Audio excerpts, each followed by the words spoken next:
আজকে আমরা পড়ব কেমিক্যাল বন্ডিং। তো কেমিক্যাল বন্ডিং এই চ্যাপ্টারটা আমরা টোটাল 7 ভিডিওতে পড়ব। ফার্স্ট ভিডিওতে থাকবে আয়নিক বন্ড ইন ডিটেলস। তাহলে ফার্স্ট কেমিক্যাল বন্ডিং চ্যাপ্টারে পড়ব what is the chemical bond. রাসায়নিক বন্ধন বা কেমিক্যাল বন্ড কী জিনিস না, যখন একটা অ্যাটম অপর একটা অ্যাটমের সঙ্গে যে অ্যাট্রাকশন ফোর্স বা যে ফোর্সের দ্বারা অ্যাটাচড থাকে, তাহলে একাধিক অ্যাটম বা আয়নগুলো একে অপরের সঙ্গে যে বল দ্বারা বা যে ফোর্সের দ্বারা যুক্ত থাকে তাকে বলা হচ্ছে কেমিক্যাল বন্ড। তাহলে দেখো, একটা অ্যাটম এ যখন অ্যানাদার অ্যাটম একটা বির সঙ্গে যে অ্যাট্রাকটিভ ফোর্সের দ্বারা একে অপরের সঙ্গে কানেক্ট হলো যে বন্ড দ্বারা, তাকে আমরা বলছি কেমিক্যাল বন্ড। এবার কোশ্চেন হচ্ছে, অ্যাটম এ বা অ্যাটম বি সে তো একা একা ছিল, ভালোই ছিল, কেন সে অ্যানাদার একটা অ্যাটমের সঙ্গে যুক্ত হয়ে বা একাধিক অ্যাটমের সঙ্গে যুক্ত হয়ে সে কেন মলিকুল তৈরি করতে চাইবে? না, প্রত্যেকটা অ্যাটম চায় তার আউটার মোস্ট সেলে ইলেকট্রনিক কনফিগারেশন ইনার্ট গ্যাসের মতন বা নিষ্ক্রিয় মৌলের মতন করতে। তার জন্য তারা কেমিক্যাল বন্ডিংয়ে টেক পার্ট করে। এবার যে সমস্ত অ্যাটম বা এলিমেন্ট চায় তার বাইরের কক্ষে 8টা ইলেকট্রন বিন্যাস লাভ করতে, সেটাকে আমরা বলি অক্টেট রুল ফলো করছে বা অক্টেট ফিল আপ করার জন্য সে কেমিক্যাল বন্ডিংয়ে টেক পার্ট করছে। আর যে সমস্ত অ্যাটম হিলিয়ামের নিয়ারেস্টে আছে, তাহলে হিলিয়ামও একটা ইনার্ট গ্যাস, ওর আউটার মোস্ট সেলে 2টো ইলেকট্রন আছে, তো তারা চাইবে বাইরের কক্ষে 2টো ইলেকট্রন বিন্যাস পেতে। তাহলে সেটাকে আমরা বলবো ডুপ্লেট রুল ফলো করছে বা বাইরের কক্ষে হিলিয়ামের ইলেকট্রন বিন্যাস লাভ করার জন্য কেমিক্যাল বন্ডিংয়ে টেক পার্ট করছে। সাধারণত হাইড্রোজেন, লিথিয়াম, বেরিলিয়াম এরা হিলিয়ামের কাছাকাছি থাকে, তাই এরা ডুপ্লেট রুল ফলো করে। বাকি যত এলিমেন্ট আছে তারা চাইবে বাইরের কক্ষে 8টা ইলেকট্রন বিন্যাস লাভ করতে, তো সেটা অক্টেট রুল ফলো করতে চাইবে। তো কেমিক্যাল বন্ড ফর্ম কেন হয় সেটা সংক্রান্ত একটা কোজেল লুইস অ্যাপ্রোচ আছে বা কোজেল লুইসের থিওরি, সেটা একটু এখন আমরা পড়বো। দেখো, তো কোজেল লুইস অ্যাপ্রোচের ফার্স্ট পয়েন্ট দেখো যে every atom has a tendency to complete it octets in outermost shell, অর্থাৎ প্রত্যেকটা অ্যাটম চাইবে বাইরের কক্ষে 8টা ইলেকট্রন বিন্যাস পেতে। 2 নম্বর পয়েন্ট যেটা হচ্ছে, দেখো hydrogen has the tendency to complete its duplet, তাহলে হাইড্রোজেন চাইবে বাইরের কক্ষে 2টো ইলেকট্রন পেতে। 3 নম্বর পয়েন্ট হচ্ছে, to acquires inert gas configuration atom loss or gain electron or share electron, তাহলে বাইরের কক্ষে ইনার্ট গ্যাসের মতো ইলেকট্রনিক কনফিগারেশন পাওয়ার জন্য কোনো অ্যাটম ইলেকট্রন লস করতে পারে, গেন করতে পারে, অর সে শেয়ার করতে পারে। 4 নম্বর পয়েন্ট যেটা দেখো, the tendency of atoms to achieve 8 electrons in their outermost shell is known as Lewis octet rule, তাহলে বাইরের কক্ষে 8টা ইলেকট্রন বিন্যাস লাভ করার যে টেন্ডেন্সি সেটাকে আমরা বলছি লুইস অক্টেট রুল। এবারে দেখো টাইপস অফ কেমিক্যাল বন্ড, অর্থাৎ রাসায়নিক বন্ধন কত প্রকারের। আমরা সাধারণত 3টে রাসায়নিক বন্ধন এই চ্যাপ্টারে পড়ব ডিটেলসে, এটা হচ্ছে তড়িৎযোজী বন্ধন, সমযোজী বন্ধন, অসমযোজী বন্ধন। এছাড়াও এই চ্যাপ্টারে আমরা হাইড্রোজেন বন্ধন সম্বন্ধে পড়ব। তাহলে সাধারণত আমরা রাসায়নিক বন্ধনকে প্রথমে 3 ভাগে ভাগ করছি। তো দেখো, আজকের লেকচারে মেনলি আমরা আয়নিক বন্ড বা ইলেকট্রোভ্যালেন্ট বন্ড বা তড়িৎযোজী বন্ধন সংক্রান্ত ডিটেলসে পড়ব। তাহলে তড়িৎযোজী বন্ধন পড়তে গেলে প্রথমে আমাদেরকে পড়তে হবে যে তড়িৎযোজ্যতা বা ইলেকট্রোভ্যালেন্সি কী না, নিকটতম নিষ্ক্রিয় গ্যাসের মতো ইলেকট্রন বিন্যাস লাভের চেষ্টার জন্য কোনো অ্যাটম বা পরমাণু এক বা একাধিক ইলেকট্রন রিলিজ করবে, আবার কোনো পরমাণু এক বা একাধিক ইলেকট্রন গ্রহণ করবে, দিয়ে নিকটতম নিষ্ক্রিয় মৌলের মতন ইলেকট্রন বিন্যাস লাভ করবে। তাহলে কিছু অ্যাটম পজিটিভ চার্জ হবে ইলেকট্রন রিলিজ করলে, আবার কিছু অ্যাটম নেগেটিভ চার্জ হবে ইলেকট্রন গ্রহণ করলে। ফলে একে অপরকে ইলেকট্রোস্ট্যাটিক ফোর্সের দ্বারা একে অপরকে আকৃষ্ট হয়ে এই যে যৌগ তৈরি করার যে ক্ষমতা বা অ্যাবিলিটি, তাকেই বলা হচ্ছে তড়িৎযোজ্যতা। তো তড়িৎযোজ্যতার ডেফিনেশন তোমাদেরকে পড়ার দরকার নেই ঠিকভাবে, তোমাদেরকে তড়িৎযোজ্যতা কী করে বার করতে হবে। দেখো, সাপোজ আমি MgCl2 একটা আয়নিক কম্পাউন্ড এটা ফর্ম করব। তো এটা ফর্ম হতে গেলে ম্যাগনেসিয়াম এখানে 2+ চার্জ অ্যান্ড 2Cl-, তাহলে positive charge and negative charge একে অপরকে ইলেকট্রোস্ট্যাটিক ফোর্স বা স্থির তাড়িতিক আকর্ষণ বলের দ্বারা যুক্ত হয়ে MgCl2 কম্পাউন্ডও ফর্ম হলো। তাহলে এখানে ম্যাগনেসিয়াম 2টো ইলেকট্রন রিলিজ করে Mg2+ হয়েছে, তাহলে ম্যাগনেসিয়ামের ইলেকট্রোভ্যালেন্সি হচ্ছে 2, অ্যান্ড Cl 1 ইলেকট্রন গ্রেন করে Cl- হয়েছে, তো Cl এর ইলেকট্রোভ্যালেন্সি 1, অর্থাৎ কোনো একটা অ্যাটম যতগুলো ইলেকট্রন রিলিজ করবে সেটাই তার হচ্ছে ইলেকট্রোভ্যালেন্সি, বা কোনো একটা অ্যাটম ইনার্ট গ্যাসের মতো ইলেকট্রনিক কনফিগারেশন পাওয়ার জন্য যতগুলো ইলেকট্রন অ্যাকসেপ্ট করবে বা গ্রহণ করবে সেটাই তার ইলেকট্রোভ্যালেন্সি। তো আমরা ইলেকট্রোভ্যালেন্সির পড়ব ইলেকট্রোভ্যালেন্ট বন্ড বা তড়িৎযোজী বন্ধন কাকে বলে। না, তড়িৎ ধনাত্মক ও তড়িৎ ঋণাত্মক অর্থাৎ ইলেকট্রোপজিটিভ ও ইলেকট্রোনেগেটিভ অ্যাটমের মধ্যে ইলেকট্রন আদান প্রদান হওয়ার ফলে যে রাসায়নিক বন্ধন গঠিত হয় তাকে বলা হয় তড়িৎযোজী বন্ধন বা আয়নীয় বন্ধন। তাহলে দেখো, তড়িৎযোজী বন্ধনের পর বা আয়নিক বন্ডের পর আমরা পড়ব তড়িৎযোজী যৌগ বা আয়নিক কম্পাউন্ড কারা। না, যে সমস্ত কম্পাউন্ড আয়নিক বন্ডের দ্বারা তৈরি হয় তাদেরকে আমরা বলবো আয়নিক কম্পাউন্ড। এবার কিছু আয়নিক কম্পাউন্ডের এক্সাম্পল দেখো। আয়নিক কম্পাউন্ডের এক্সাম্পল হচ্ছে NaCl, Na2O, MgCl2, etc ionic compound. এই সমস্ত আয়নিক কম্পাউন্ডগুলো কী করে ফর্ম হয় দেখো, আমরা এবার দেখব। ফার্স্ট দেখো NaCl কীভাবে ফর্ম হয়, NaCl কীভাবে ফর্ম হয় পড়বো। তাহলে NaCl ফর্ম হয়েছে Na অ্যান্ড Cl দ্বারা। তাহলে N এর ফার্স্ট সেলে 2টো ইলেকট্রন আছে, সেকেন্ড সেলে 8 ইলেকট্রন আছে অ্যান্ড থার্ড সেলে 1 ইলেকট্রন আছে। Cl এর ফার্স্ট সেলে 2 ইলেকট্রন, সেকেন্ড সেলে 8 ইলেকট্রন অ্যান্ড থার্ড সেলে 7 ইলেকট্রন। তো এই Na থেকে Cl এ যদি একটা ইলেকট্রন চলে যায়, তাহলে N এর বাইরের কক্ষ থেকে একটা ইলেকট্রন চলে যাওয়া মানে তখন বাইরের কক্ষে 8টা ইলেকট্রন হয়ে গেল সোডিয়ামের। আর Cl এর বাইরের কক্ষে 7টা ছিল, একটা ইলেকট্রন চলে এলে 8টা ইলেকট্রন হয়ে গেল। অর্থাৎ Na যদি একটা ইলেকট্রন রিলিজ করে তাহলে ফর্ম হবে Na+, এবং Cl-কে একটা ইলেকট্রন দিয়ে দিল Na, তাহলে Cl একটা ইলেকট্রন নিয়ে Cl- হলো। তাহলে দুটো অপোজিট চার্জ ফর্ম হলো। সে দুটো অপোজিট চার্জ একে অপরকে ইলেকট্রোস্ট্যাটিক ফোর্সের দ্বারা অ্যাট্রাক্ট করে NaCl ফর্ম করছে। সিমিলারলি আমরা ক্যালসিয়াম অক্সাইড দেখব। ক্যালসিয়াম অক্সাইড একটা আয়নিক কম্পাউন্ড, তাহলে এটা ফর্ম হয়েছে ক্যালসিয়াম অ্যান্ড অক্সিজেন থেকে। তাহলে ক্যালসিয়ামের আউটার মোস্ট সেলে 2 ইলেকট্রন আছে, তাহলে ফার্স্ট সেলে 2, সেকেন্ড সেলে 8, থার্ড সেলে 8 অ্যান্ড ফোর্থ সেলে 2 ইলেকট্রন। অক্সিজেনের ফার্স্ট সেলে 2, সেকেন্ড সেলে 6 ইলেকট্রন। তো ক্যালসিয়ামের এই দুটো ইলেকট্রন অক্সিজেনের ট্রান্সফার হবে, তাহলে ক্যালসিয়াম দুটো ইলেকট্রন রিলিজ করে ফর্ম হয়ে যাচ্ছে Ca2+, অ্যান্ড অক্সিজেন দুটো ইলেকট্রন গ্রহণ করে হচ্ছে O2-। তাহলে দুটো অপোজিট চার্জ একে অপরকে ইলেকট্রোস্ট্যাটিক ফোর্স বা স্থির তাড়িতিক আকর্ষণ বলের দ্বারা যুক্ত হয়ে তৈরি হয়ে যাচ্ছে CaO, ক্যালসিয়াম অক্সাইড। এবার দেখো condition for the formation of ionic compound, কখন কোন শর্তে আয়নীয় কম্পাউন্ড তৈরি হতে চায়। না, 1 নম্বর পয়েন্ট হচ্ছে মেটাল এবং নন মেটালের মধ্যে আয়নিক কম্পাউন্ড ফর্ম হয়, তাহলে একটি ধাতু এবং একটি অধাতুর মধ্যে আয়নিক কম্পাউন্ড তৈরি হয়। 2 নম্বর পয়েন্ট হচ্ছে যে সমস্ত কম্পাউন্ড ক্যাটায়ন তৈরি করে, যে সমস্ত অ্যাটম ক্যাটায়ন তৈরি করে তাদের বাইরের কক্ষে 1টি, 2টি বা 3টি ইলেকট্রন থাকতে হয়, এবং যে সমস্ত অ্যাটমগুলো অ্যানায়ন তৈরি করে তাদের বাইরের কক্ষে সাধারণত 5টি, 6টি বা 7টি ইলেকট্রন থাকতে হয়। যাদের বাইরের কক্ষে 1টি, 2টি বা 3টি থাকবে তারা সহজে ইলেকট্রনটা ছেড়ে বাইরের কক্ষে 8টা ইলেকট্রন বিন্যাস লাভ করতে চাইবে, আর যাদের বাইরের কক্ষে 5টা, 6টা বা 7টা আছে তারা 1টি বা 2টি বা 3টি ইলেকট্রন নিয়ে বাইরের কক্ষে অষ্টক পূর্ণ করার চেষ্টা করবে। এবার যাদের বাইরের কক্ষে 4টে ইলেকট্রন থাকে তারা কোভ্যালেন্ট কম্পাউন্ডও ফর্ম করতে পারে, তারা আয়নিক কম্পাউন্ডও ফর্ম করতে পারে। কিছু এক্সাম্পল যেমন PbF4 অ্যান্ড SnF4।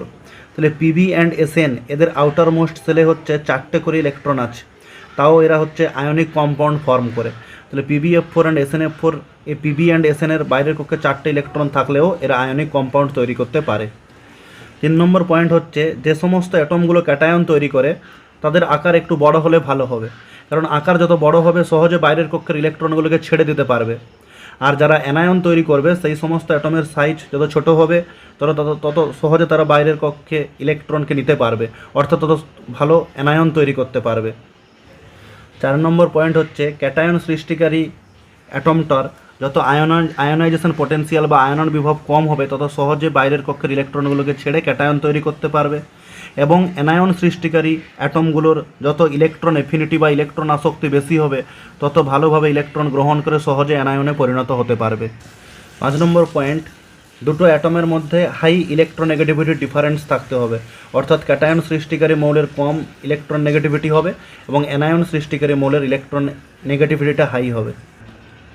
তো high electronegativity difference between two atoms.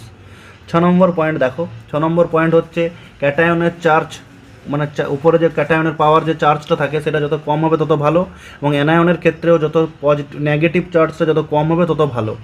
না ক্যাটায়নের চার্জ যদি খুব বেশি হয় তাহলে সে যে ইলেকট্রনগুলো রিলিজ করে দেয় সেগুলো সে ঘুরে আবার নিয়ে নিতে চাইবে, আর অ্যানায়নের চার্জ যদি খুব বেশি হয় তাহলে সে যে ইলেকট্রনগুলো নিয়েছে সে ঘুরে আবার দিয়ে দিতে চায়।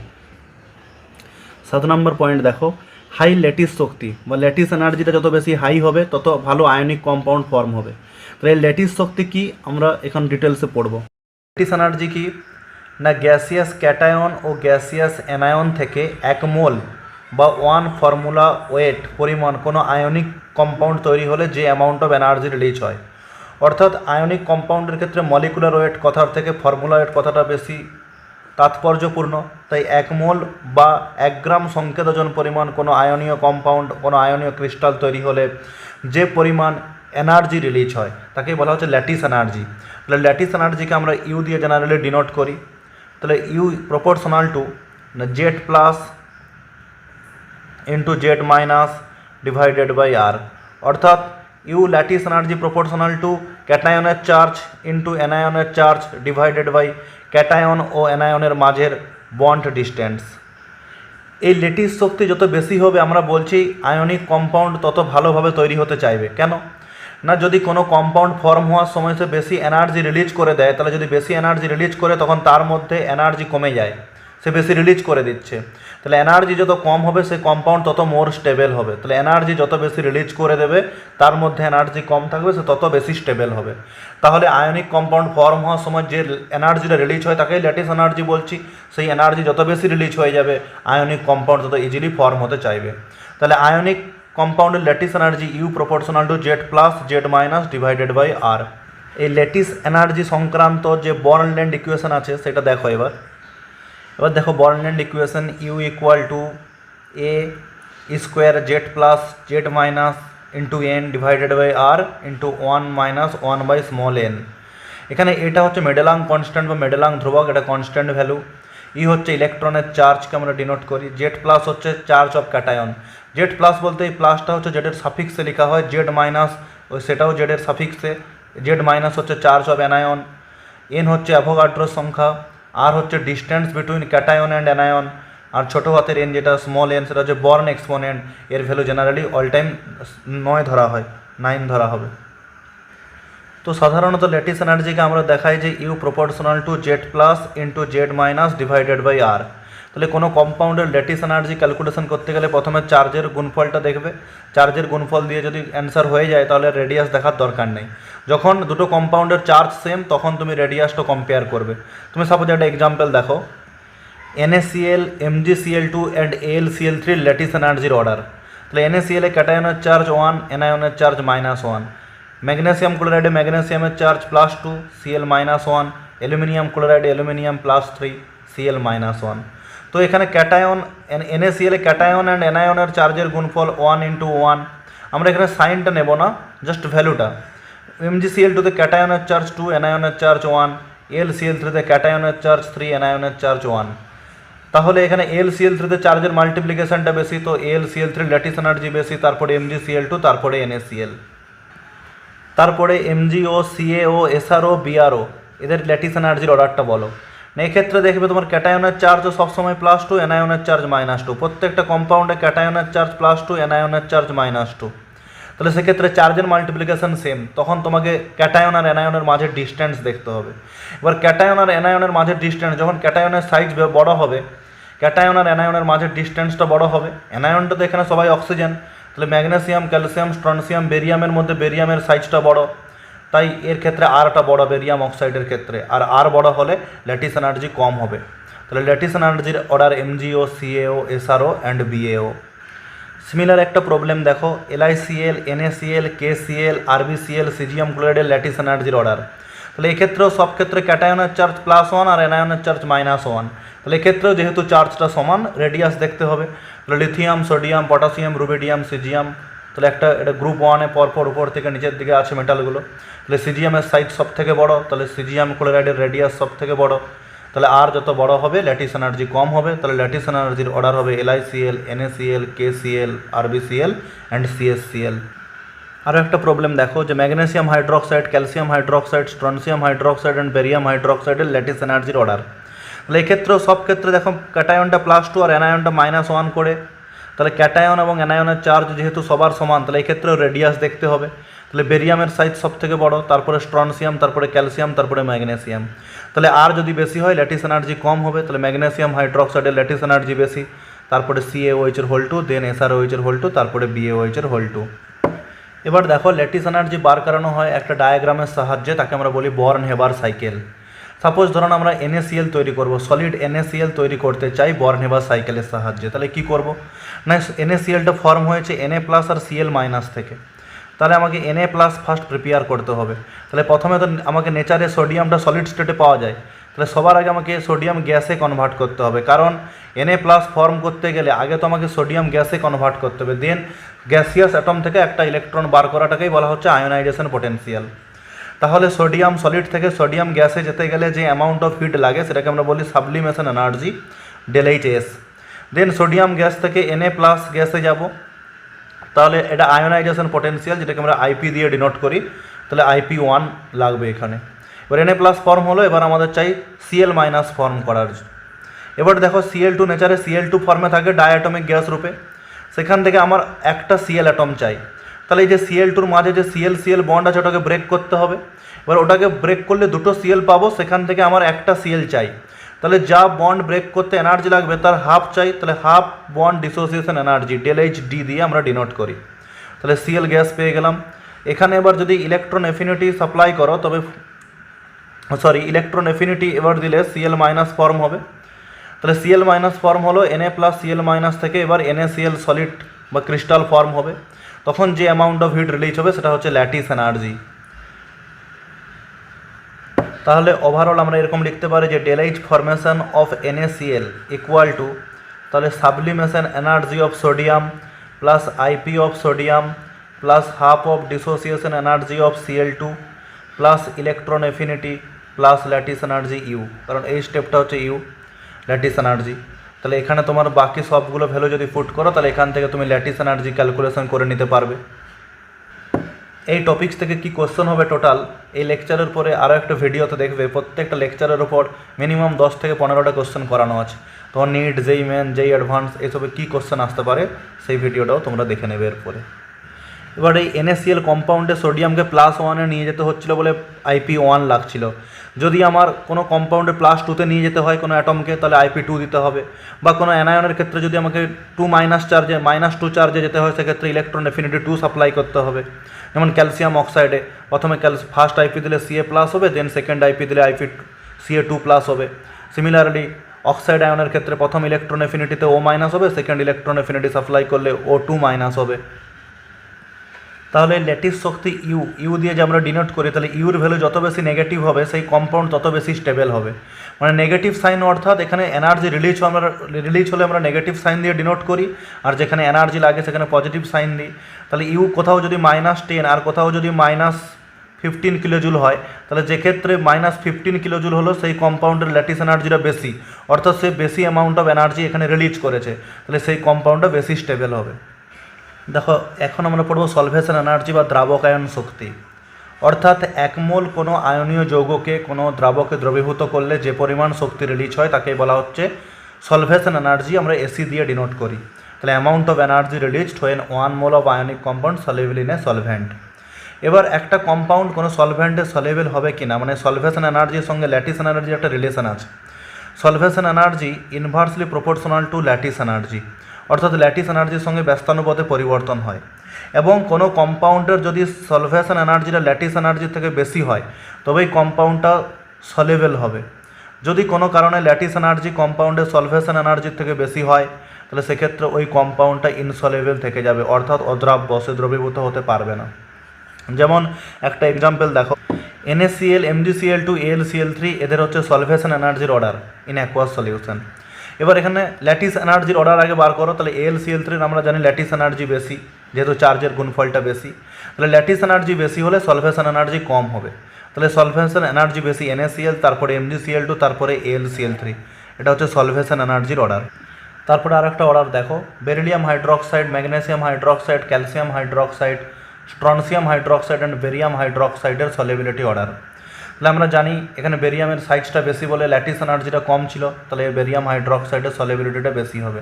তাহলে অ্যাকর্ডিং টু ল্যাটিস এনার্জি যার বেশি হচ্ছে তার সলভেশন এনার্জিটা কম হচ্ছে, তাহলে এগুলো আমরা সব সলভেশন এনার্জির অর্ডার লিখছি। তাহলে এটা হচ্ছে এসির অর্ডার বা সলভেশন এনার্জি। সিমিলারলি দেখো NaOH এর সলিবিলিটি KOH এর থেকে কম হবে, আর KOH এর সলিবিলিটি রুবিডিয়াম হাইড্রোক্সাইডের থেকে কম হবে, আর এটা হবে সিজিয়াম হাইড্রোক্সাইডের থেকে কম হবে। এবার দেখো সলিবিলিটির কিছু এক্সেপশনাল অর্ডার। দেখো এই যে গ্রুপ 2 এর মেটালের কার্বনেটগুলো, beryllium carbonate, magnesium carbonate, calcium carbonate, strontium carbonate, barium কার্বনেটের ল্যাটিস এনার্জি হচ্ছে বেরিয়াম কার্বনেটের সব থেকে বেশি, তাহলে ল্যাটিস এনার্জি বেরিয়াম কার্বনেটের সব থেকে কম, তাহলে সলিবিলিটি BaCO3 বা বেরিয়াম কার্বনেটের সব থেকে বেশি হওয়া উচিত, কিন্তু রিভার্স অর্ডার। এখানে উল্টো অর্ডার, পুরো সলভেশন এনার্জির অর্ডার না। তোমাকে বলেছিলাম যে ল্যাটিস এনার্জি যদি সলভেশন এনার্জির থেকে বেশি হয় তাহলে সেই কম্পাউন্ড ইনসলেবল হবে।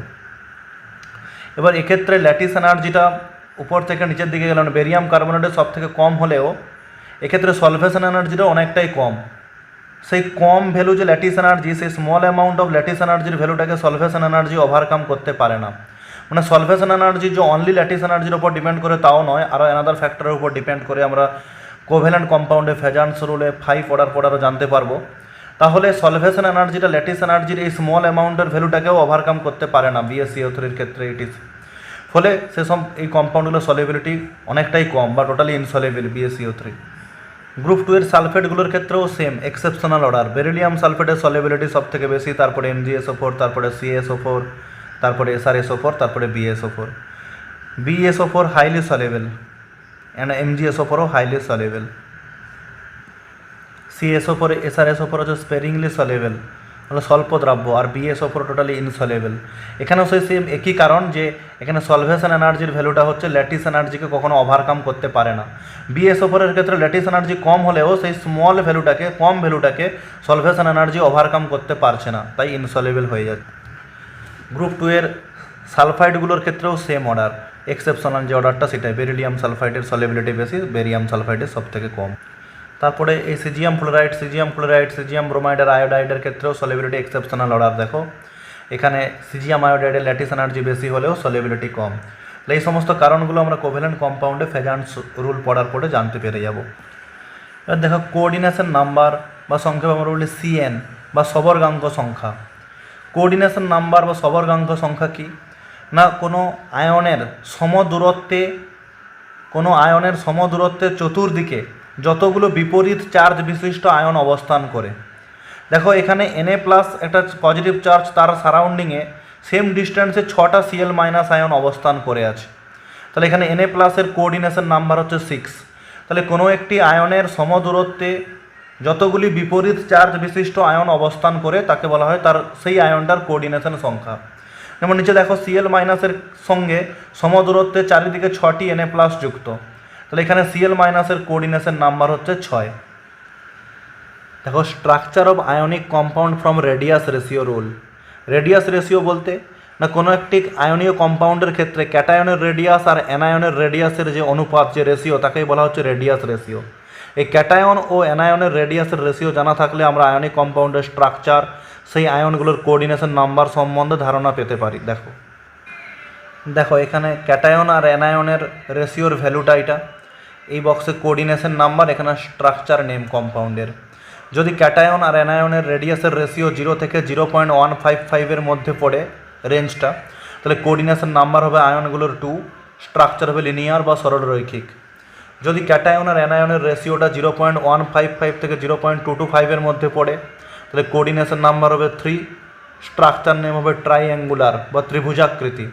যদি রেঞ্জটা 0.225 থেকে 0.414 মধ্যে হয়, তাহলে আয়নগুলোর কোঅর্ডিনেশন নাম্বার হবে 4, স্ট্রাকচার হবে টেট্রাহাইড্রাল বা চতুস্তলকীয়। যদি রেঞ্জটা 0.414 থেকে 0.732 মধ্যে পড়ে, তাহলে কম্পাউন্ডের মানে আয়নগুলোর কোঅর্ডিনেশন নাম্বার হবে 6, স্ট্রাকচার হবে অক্টাহাইড্রাল বা অষ্টতলকীয়।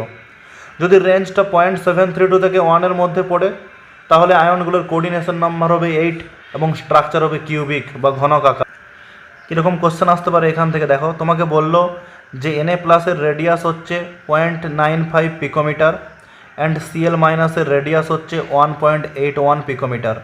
তাহলে Na প্লাস অ্যান্ড সিএল মাইনাসের কোঅর্ডিনেশন নাম্বার কত? তুমি তাহলে Na প্লাস আর সিএল মাইনাসের রেশিও রেডিয়াসের রেশিওটা করলে, তাহলে দেখো 0.95 ডিভাইডেড বাই 1.81 করলে এই ভ্যালুটা অ্যাপ্রক্সিমেটলি 0.5-এর কাছাকাছি আসবে। তাহলে অর্থাৎ 0.414 থেকে 0.732-র মধ্যে পড়ছে এই ভ্যালুটা। তাহলে আয়নগুলোর কোঅর্ডিনেশন নাম্বার হবে 6 এবং কম্পাউন্ডের স্ট্রাকচার হবে অক্টাহাইড্রাল। এবার দেখো ভ্যারিয়েবল আয়নিক ভ্যালেন্সি অর্থাৎ পরিবর্তনশীল আয়নীয় যোজ্যতা।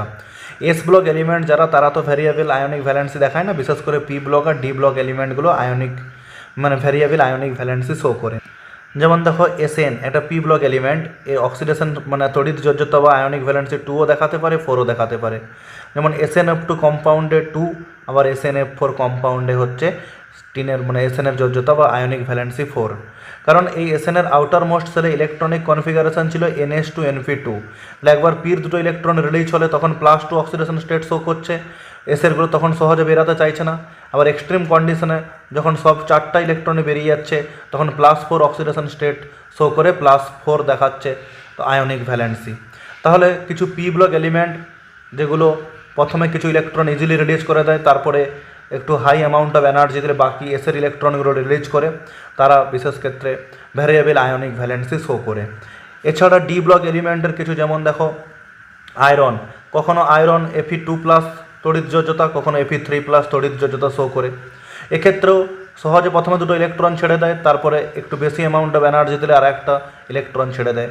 সিমিলারলি কপারের ক্ষেত্রে copper +1 copper 2+ ionic valency show করে, যেমন CuCl ফর্ম হয়, আবার CuCl2 ফর্ম হয়। তাহলে এস ব্লক ও ডি ব্লক এলিমেন্টের কিছু মৌল ভ্যারিয়েবল আয়নিক ভ্যালেন্সি শো করে। এবার দেখো characteristic features of ionic compound বা তড়িৎযোজী যৌগের বিশেষ বিশেষ ধর্ম বা বৈশিষ্ট্যগুলো এখন আমরা দেখব। দেখো ফার্স্ট পয়েন্ট হচ্ছে ফিজিক্যাল স্টেট বা ভৌত অবস্থা। আয়নিক কম্পাউন্ডগুলো সাধারণ উষ্ণতা চাপে সলিড বা কঠিন অবস্থায় থাকে। দেখো 2 নম্বর পয়েন্ট হচ্ছে boiling point BP and melting point MP very high. যেহেতু আয়নিক কম্পাউন্ডের মধ্যে আয়নগুলো একে অপরের সঙ্গে স্থির তাড়িতিক বা ইলেকট্রোস্ট্যাটিক ফোর্সের দ্বারা খুব দৃঢ়ভাবে আবদ্ধ, তাই বয়েলিং পয়েন্ট এবং মেল্টিং পয়েন্ট খুব উচ্চ মানের হয়। 3 নম্বর পয়েন্ট হচ্ছে আয়নীয় বন্ধনের কোনো নির্দিষ্ট ডিরেকশন বা অভিমুখ নেই, অর্থাৎ একটি আয়ন অপর বিপরীত চার্জ বিশিষ্ট আয়নকে যে কোনো অভিমুখে আকর্ষণ করার ফলে আয়নীয় বন্ধনের কোনো স্পেসিফিক ডিরেকশন নেই। আয়নীয় কম্পাউন্ডগুলো কোনো আইসোমার বা সমবায়বদ্ধ ধর্ম দেখাতে পারে না। আয়নীয় কম্পাউন্ডগুলো গলিত অবস্থায় বা কোনো দ্রবণে দ্রবীভূত অবস্থায় তড়িৎ পরিবহন করে, তাদের মধ্যে যে আয়নগুলো আছে তারা তড়িৎ পরিবহন করতে পারে। আয়নীয় কম্পাউন্ডগুলো সলেবেল ইন পোলার সলভেন্ট, অর্থাৎ ধ্রুবীয় দ্রাবকে দ্রবীভূত হয়। যেমন জল একটি পোলার সলভেন্ট। কোন সলভেন্টগুলো পোলার, কোনগুলো নন পোলার আমরা এই চ্যাপ্টারে সবই পড়বো একে একে। Rate of reaction very high for ionic compound, অর্থাৎ আয়নীয় কম্পাউন্ডগুলো যে রাসায়নিক বিক্রিয়ায় টেক পার্ট করে সেই বিক্রিয়ার স্পিড খুব বেশি হয়। কারণ বিক্রিয়া তো কোনো একটা সলভেন্ট সিস্টেমে হয়, সেই কোনো একটা সলভেন্ট সিস্টেমে এই তড়িৎ বিশ্লেষ্য পদার্থগুলো আয়নিত হয়ে থাকে। তাহলে Ag+টা যখন Cl- সঙ্গে যুক্ত হবে, এই বন্ড NaCl এর বন্ড আর ব্রেক করার জন্য আমাকে অপেক্ষা করতে হবে না, কারণ আগে থেকে Na+Cl- আয়নে ভেঙে আছে। জাস্ট Ag+টা Cl- সঙ্গে অ্যাটাচড হতে যতক্ষণ টাইম লাগবে সেটুকুই লাগবে, আর Na+টা NO3- এর সঙ্গে অ্যাটাচড হয়ে জুড়ে যাবে। তাহলে আয়নীয় কম্পাউন্ডগুলো যে রিয়াকশনে টেক পার্ট করে সেই রিয়াকশনের স্পিড খুব বেশি হয়।